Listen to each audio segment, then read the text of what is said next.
Led Zeppelin, Stones, and Beatles. Hooking up with girlfriends face to face. We're born perfect.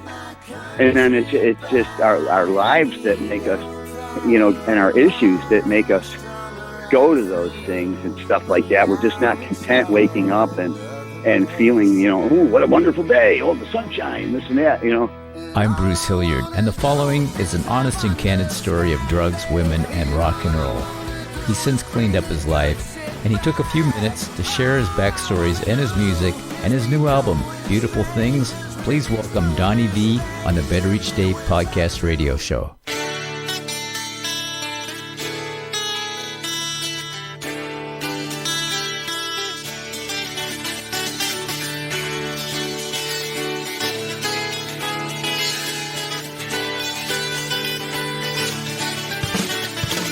Welcome to the Better Each Day podcast radio show with Bruce Hilliard. Today and every day, reaching out for innovative ideas in every way. Today's show is brought to you by your future. It comes with a lifetime guarantee.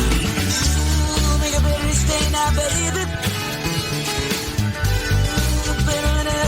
I haven't heard your music is incredible to begin with here, but I haven't heard it on a good stereo system because I don't own one. You do have some earbuds, right? Yeah. Well, that's a good stereo system. That's all I got. I don't have a big stereo or anything, Oh, you don't? My recording stuff, but I just have my earbuds.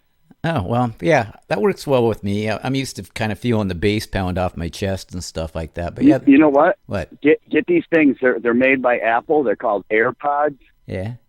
And you get the good ones. They're about $180. That's what I got on right now. Mm-hmm. You can walk around. They're wireless, but they have the bass. They have everything in them. They sound really, really good. Made by Apple, AirPods. But get the good ones. Don't get those cheap ones. Okay. There's some for $60, and they suck. You got to get the ones that are $180, but that's all you'll ever need. They charge up, and they just they last all day. And I'm walking around all over the place right now. That's cool. Well, Donnie, that's all I need. That's the only reason I called you. I really didn't want to interview you. I just wanted to know what kind Right, you just want to know about the AirPods. Yeah, tell me how terrible your relationships are. Well, I already know that. I wanted some marital counseling from you. I think. Where are you from? I am from Seattle, born in Seattle. I grew up in Aberdeen, the home of Kurt Cobain and grungy stuff, and I played... You do not sound Seattle. You have an accent. An accent? Oh, really? Yeah, you're from somewhere. It sounds like you're from, I don't know, it's kind of like a broken English a little bit. No, I'm from Seattle. I was born up on Pill Hill, they call it, Virginia Mason Hospital. I grew up in West Coast on Pacific Northwest my whole life. I've lived in a few different places, but I keep gravitating back here. Everybody says I have a real Chicago accent, but I don't hear it. I think everybody else has an accent. You sound like a rock musician. How the way your brain works, I think, is what I'm going by. Well, I'm not really a musician. I'm kind of a hack, but I play everything out of necessity. Like on the new record, I play everything, but I'm not a great musician. I think my strength is my vocals and my writing. And I don't consider myself a rock star or anything like that. I never have. I'm an artist. What instruments do you play? I could play you if I know where to push on you and what sound you'll make. My belly button, and I'm left-handed. Can you play a left-handed human? Left-handed human? I sure could. I'll squeeze you in the neck and you go, and then I'll squeeze you in the knee and you go, woo, and I'll squeeze you here and there and grab the balls and you go, oh, so I know that's 3 notes right there. I can figure something out. You're an anatomical wizard. Play cat. Play cats? I play everything. I can play just about everything. I'm not too good with the reed instruments. I suck at that. And, I can play a little bit of anything with strings on it or anything with piano keys and stuff like that, and the meat whistle. You always play the meat whistle. The slobber blues and the meat whistle. Yeah. Yeah, the meat flute. You got it. So when you write, do you write on piano, guitar, skin flute? I write usually, sometimes I don't have anything when I'm writing. I like the ideas get sort of beamed into my head from somewhere, yeah. And then I figure it out. and follow the songs. And I've been doing it for so long that I can hear what chord will be here, if it'll be a minor or major. And then once I'm actually working it out to demo it or record it, that's when I work out the different transitions or what transition or what form of that chord is. But a lot of times, you know, I get my ideas and they'll come in the wind, and I'll just put it on my little phone voice recorder, and then I'll get to it. And, you know, so it could be anything. It could be a piano. If there's a piano around, I'll write something on that. If there's a guitar around, usually that's what's around. I'll write something on that, or I just won't use anything. You know, not much. I don't write much on the meat flute. Yeah, well, that's good. Here's the title cut, Beautiful Things.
Who does the guitar work at the beginning of that? That's crazy. That's a guy named Paul Gilbert. He was in a band called Mr. Big, and he does this. I think he was in a band called Racer X before that, like a guitar band, and he's just amazing. You know, you can tell he's never drank or did any drugs. I think he drank with me once, but it's pretty hard to avoid that when I was drinking a lot. And but he's just a sweet friend, and he's our first tour was with Mr. Big, and he just remained friends and Beautiful Things. I just thought, it'd be nice to have a different guitar on it, a different style, and And so I reached out to him and just said, hey, would you be interested in playing on this new record? And sent him the song. He said, yeah, and send me the song. And he just came back and said, yeah, sure, man. Says, send the files over. And he did his thing. And in that very first dig, my producer couldn't figure out how to use that. He's like, what do we do with that? I go, well, you better figure out something to do with that, because that's Paul Gilbert and that's what he does, and so I figured it out and made like a dreamscape, and it became the first song on the record. And it kind of takes you, once you listen to the whole record, you'll see how it's a journey. It flows from one song into the next. It's like a little journey, and that's a great way to start off the journey. It's like a dreamscape. I consider myself. You just heard of me 2 days ago, and you're doing an interview. Yeah, and I'm honored. Where are you getting the questions from? I'm winging it. I'm just making it up as I go. Just general questions. Well, that's even better. Your chord changes are pretty cool. You're doing a lot of stuff. Doesn't sound standard. I'm reading a thing from Rolling Stone magazine, and they use Beatle-esque. You hear that a lot. Whatever happened to Badfinger? You got a little Badfinger going on in there. Those guys ended up getting ripped off so bad that I know that the original lead singer that wrote everything, he hung himself, and then the other guy that sang, he hung himself. God. So okay, what a terrible way. Who would do that? Hang himself, I take it back, Donnie. Or something like that. Something quick. Syphilis or something. Yeah, hang myself. Yeah. Well, yeah, I take it all back then. I don't want to hex your stuff. Your new album's incredible. My other influence besides Beatles would be like Motown. Oh yeah. And like some English bands like Squeeze or Elvis Costello, and a lot of that stuff. A little bit of heavier stuff came in later, but I'm not really a heavy guy.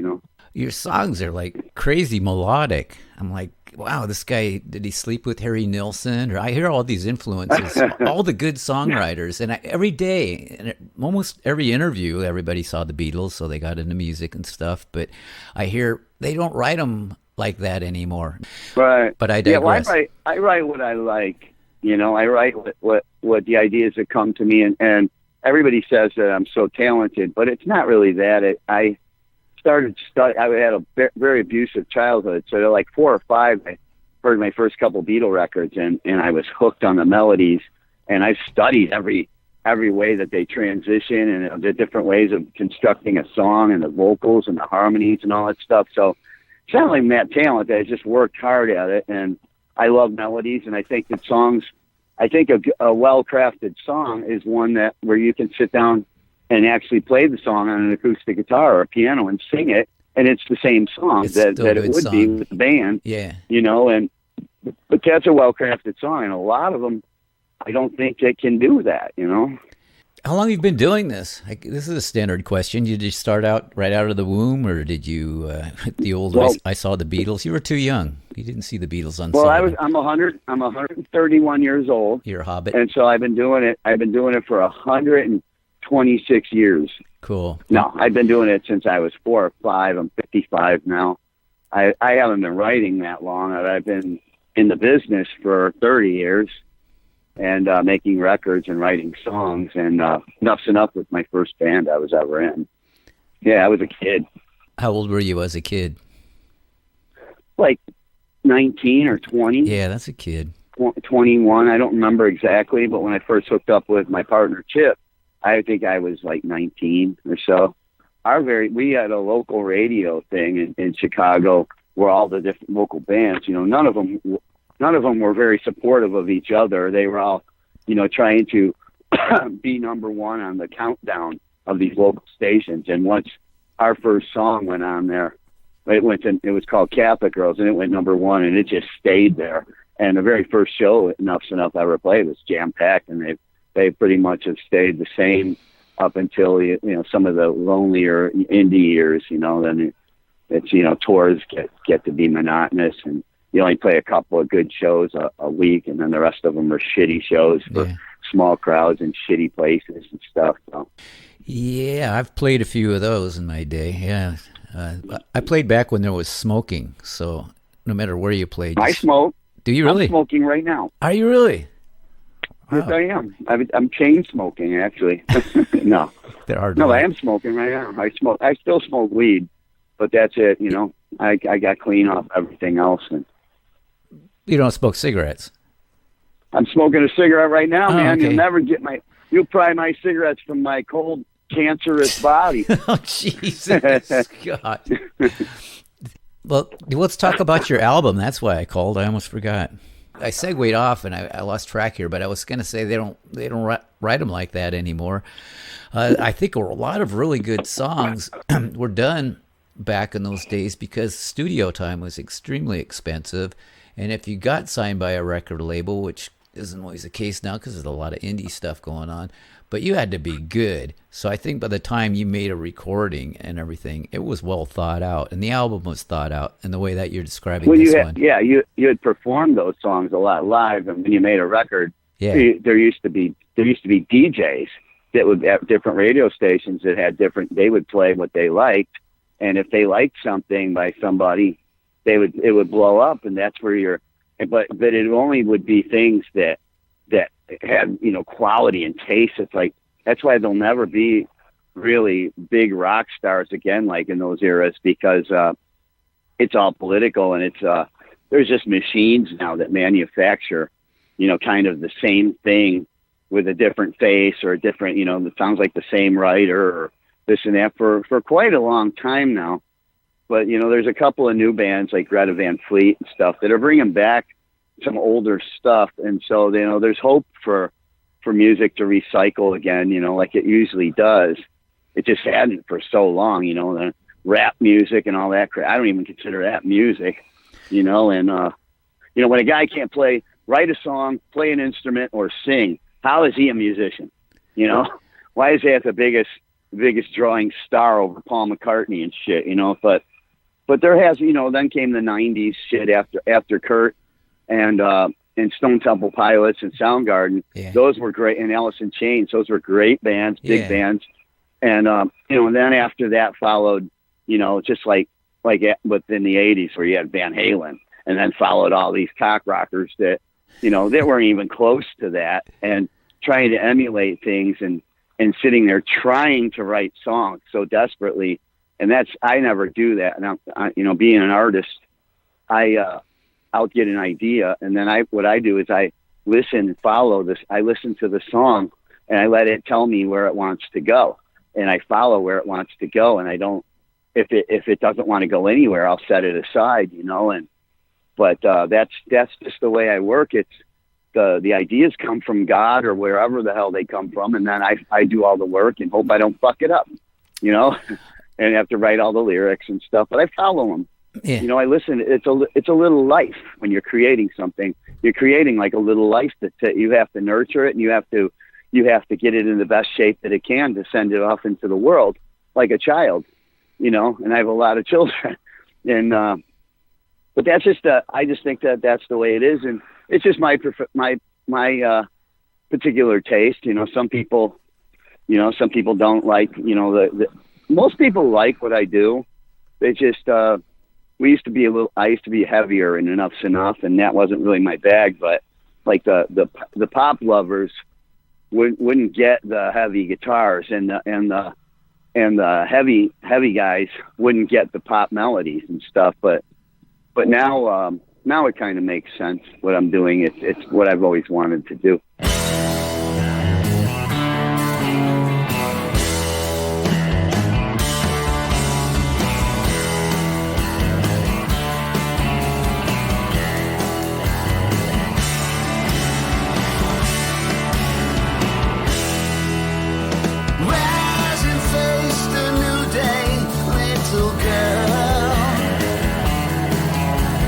Fly that middle finger at the world.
It's like the best of all the worlds to me. I really like the sounds you use and the instrumentation, but yeah, it doesn't sound contrived, but you use a lot of chord changes and interesting things that make sense in the way that, I don't know if you're into ancient history, but like Baroque Bach stuff, when you listen to it, it just sounds clever to me. And how did he get to that? And how did he do that? And you're doing something along that line. And it's original. It doesn't, like I said, it doesn't sound contrived. Everybody's going to say you sound like this or you sound like that. Go back and there's a lot of records that I've written on. You know, I'm the writer of the band. I was the writer of the band and the singer.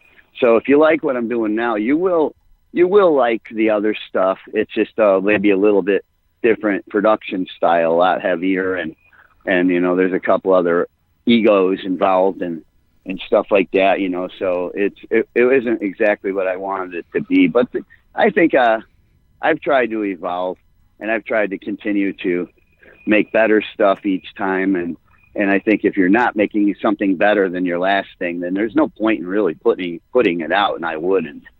So up until today, I think I'm still accomplishing that. So this is kind of what you're calling a soundscape, a little rock opera type of deal. Does it tell a story, or it just kind of takes you down this road of audio yum-yums? Well, I wouldn't call it a rock opera because it's not all connected. It's just like the same way I said about writing the songs. I listen to it and follow or on to go. I followed you know, I write a lot of songs, so there's some that fit and there's some that don't. But this one kind of really flowed, in the order of the songs really came together. And it kind of starts off with, you know, beautiful things, and you go into, you know, it's just by the end of it, it's, you know, like the breakup of a relationship. There's a song called Back from the Blue. And our last words have all been said. All your fresh flowers dead. Pull the covers from the bed that still smell like you. I hope you like your new place. Your closet got enough space. I'm laying low, I'm letting go. Find comfort from the radio. Right now it doesn't feel like this broken heart will heal, but soon you'll find appeal in something brand new. Occasionally find things, little sad remindings of the love we made, but that too will fade like a worn-out birthday video. Goodbyes, just a part of love when it dies, when the fire goes out in your eyes.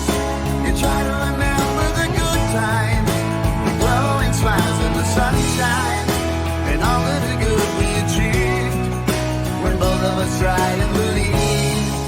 A child we bear from a good place, and throw it all in a suitcase. You can carry along with you too, when you're crawling back from the blue.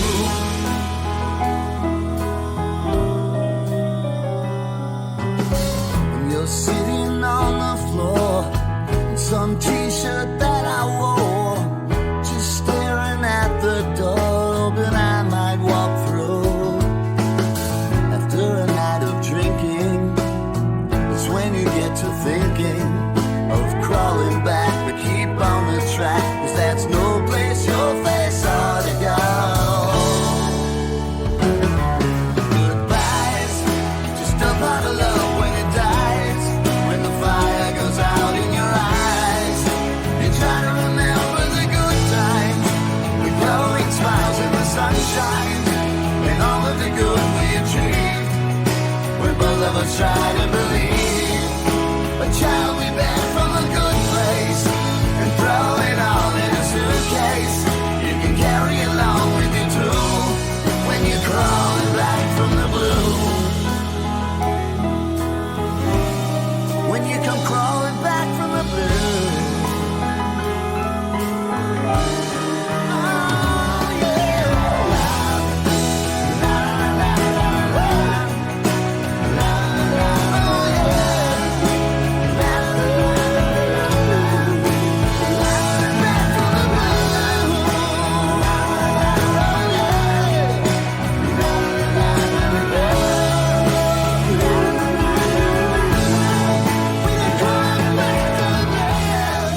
And it just goes through a cycle. I wouldn't call it, but it's not like a rock opera like Jesus Christ Superstar or anything like that, which was fantastic. Mm-hmm. It's I'm not capable of writing anything like that.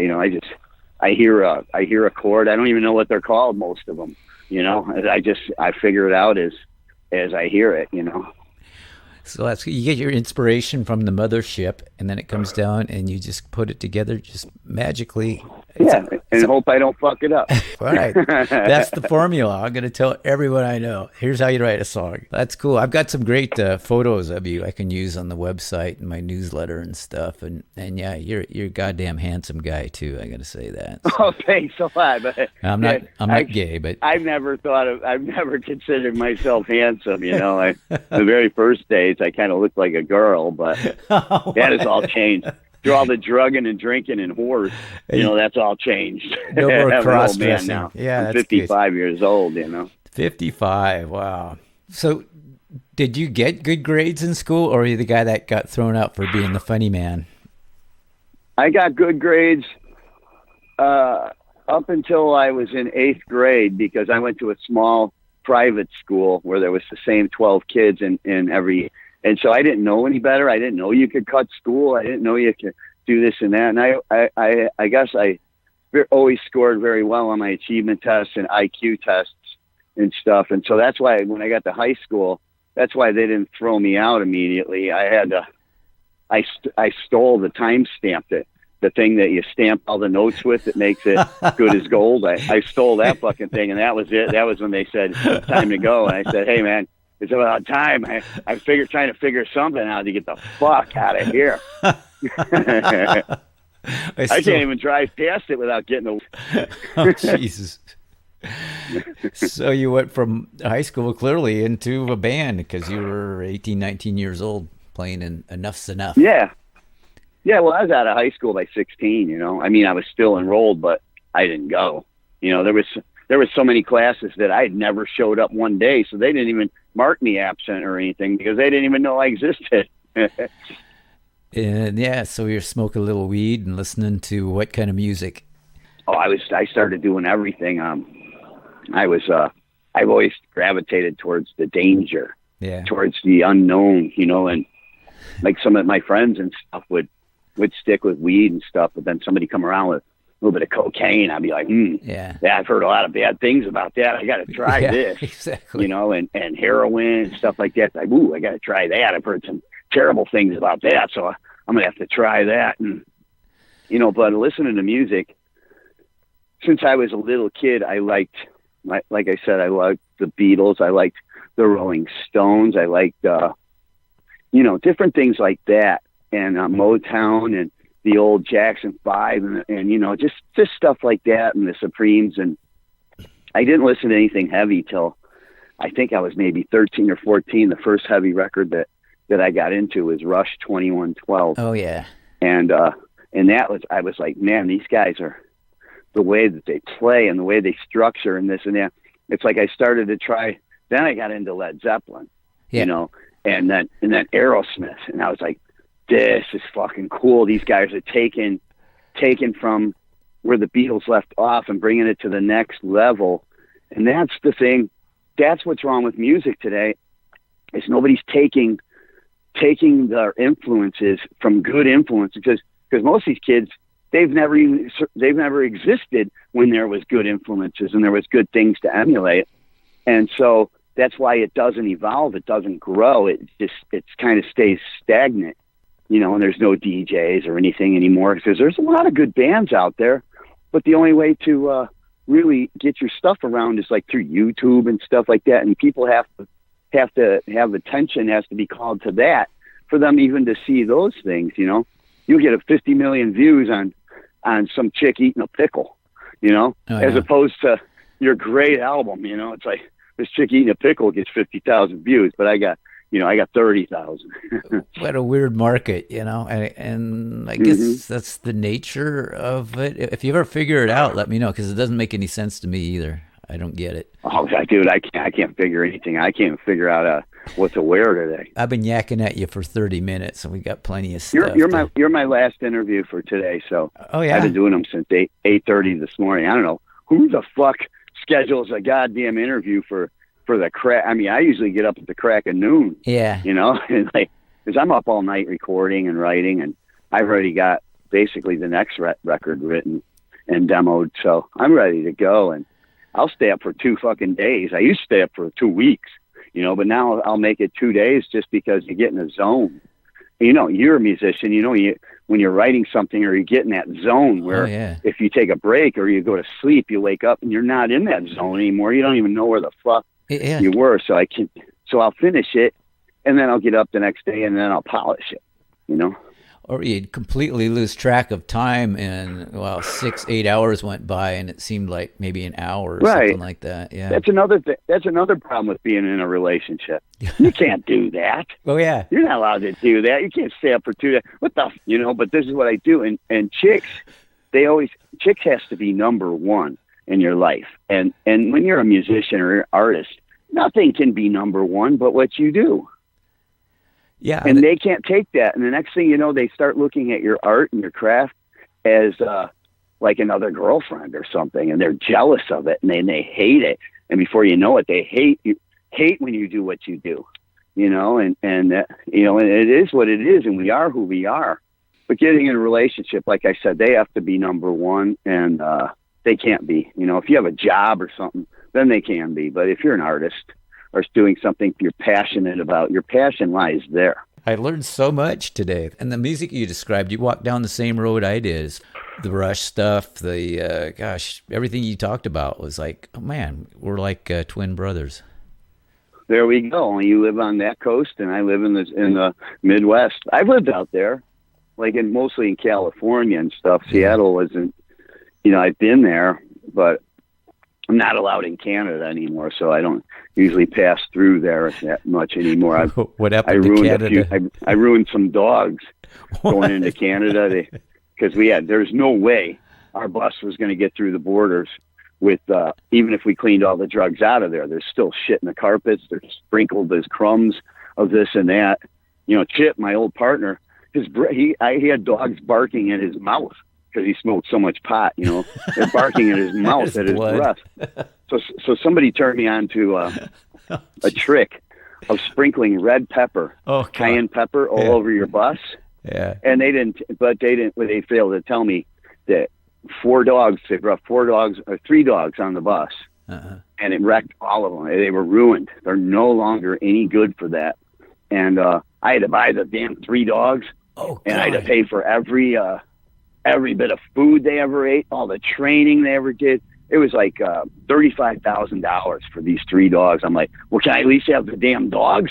You know, they're like, no, you can't have the dogs. And then we went into Canada with a pending offense, and they have things called paracetamol in Canada, which is aspirin with codeine in it.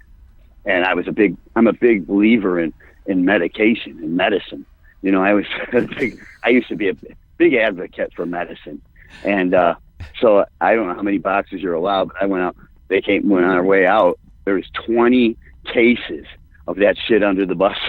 I bought out like 3 or 4 stores of every ones that they had. And they were like, that's it. You will never, ever step foot in Canada ever again in your life. And that sucks because I've done some really good interviews, and I've got some good business over there. And I know a lot of on Facebook and shit like that. There's a lot of hot chicks that are digging me in Canada, you know. And I'm like, well, I can't come there. Maybe you could come here, and you know, I can get in everywhere else though. That is an amazing story. My God, it sounds like a movie. Are they going to make a movie? The Donnie. Do not sprinkle the cayenne pepper all over your bus. Do not. Those are the old days, though. I'm straight now. I'm not ashamed of anything I've ever done. I'm really not. It's like, you know, if you would have made a left here, you wouldn't be here. If you would have made a right there, you know, and you got to use hindsight as insight, and you have to learn from certain things. And it would take a brick to fall on my head for me to learn, but I finally learned, and it was just because I got sick and tired of being sick and tired, you know, and depressed and lonely. And it's a lonely world when you're all strung out and shit. You lose your family, you lose your friends, you let these turds into your life, and they become your best friends, and they're pieces of shit. And, and I realized I spend more effort and more hard-earned time going around chasing wild goose chases, trying to get drugs and stuff like that, than it actually takes to go through to get off that shit. And you're always better off with, we're born perfect. And then it's just our lives that make us, and our issues that make us go to those things and stuff like that. We're just not content waking up and feeling, oh, what a wonderful day. Oh, the sunshine, this and that, the rain was my sunshine. I like the rain, but now I don't look at the pot of gold at the end of the rainbow. I never really have, but this time I'm tasting the flowers, or smelling the flowers and this and that, and appreciating and enjoying the people and enjoying the things in life. And it makes things a lot easier for me because I'm not so worried about the little hang-ups. I'm there's no interview too small. There's no show that's really too small.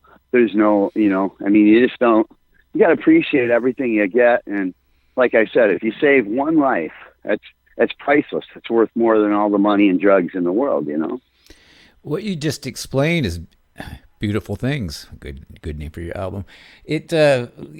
People, I guess the old saying is experience is the best teacher. I really think if you told somebody what you just told me, some young guy would say, yeah, that worked for you, blah, blah, whatever, and they have to go out and do it and then find out. You have to learn by your own mistakes. Like if there was, like I said, I died a couple of times, but one time when I drowned, I went somewhere else, and I got a taste of what's behind the veil. And it changed everything for me. It let me know that religions and all that shit are all bullshit, and it's all hokey. What it is connectivity, and that we're energy, and energy is never born, energy never dies. And so our energy keeps on existing and takes a different form. And I learned, if I could put what my experience into other people's brains, and turn them onto it so that they knew it too, like I know it, it would change the world. Thanks for your time. Bruce, have a fantastic day. Thank you very much for thinking of me.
Listening to the Better Each Day podcast radio show with Bruce Hilliard. We'll be back with a new horizon, but until then, honor the future. It comes with a lifetime guarantee.